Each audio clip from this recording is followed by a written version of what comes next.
Hello and welcome to the GrapeSEED Official Podcast. In this episode of the All These Things series, we will focus on chants. Chants are a tool used most often to teach students common question and answer patterns in English, although some chants are exceptions to this. In many English curricula, students become very good at answering questions, but don't get much practice in actually asking them. However, in GrapeSEED, we are primarily focused on building a strong oral language foundation for our students, and participating in conversations is a big element of that.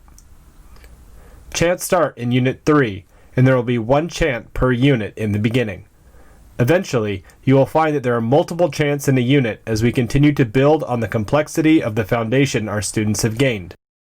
With that, let's jump into the teaching method. Chants are another verbal skills tool. You won't be pointing to the text on the teaching cards, but instead use gestures, facial expressions, pointing, and props to convey the meaning of the language in the material to your students.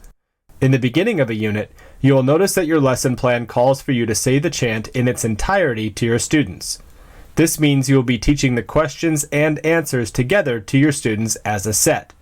This will help them internalize the language more quickly than if they were broken apart. As the unit progresses, you will see the lesson plans call for you to ask and the students to answer, or vice versa, usually ending with students asking and answering the questions with each other. It is important to respect this process, especially the initial step of teaching the questions and answers together. Once we lock it into our students' minds, then we can start playing with the language and separating the dialogue. If you listen to the audio files for chants, you will notice that they have a beat or a rhythm to them. This helps student interest during REP, but in class, we want to use natural voices and intonation when teaching chants. We want students to remember that it is language that can be used in normal speech, and unlike songs, where we generally sing the melodies, chants tend to be both more fundamental to communicating in English as well as more complex. One other thing you will notice in the audio files for chants is that some of them have a chorus to them. For example, the Yes I Do chant in Unit 6, halfway through the chant and at the end, is the simple chorus of Yes I do, no I don't, no I don't, yes I do. You can choose to do this in class or not. On one hand, it can be fun for students to sing this part, but they can also be so excited to sing that part that they aren't really listening to you do the chant and are just waiting to sing. Decide what you think is best given your unique class.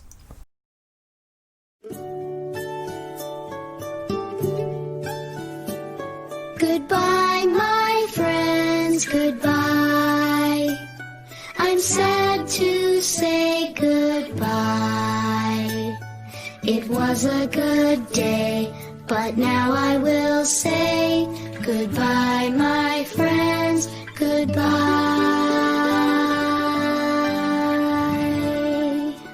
Goodbye, everyone.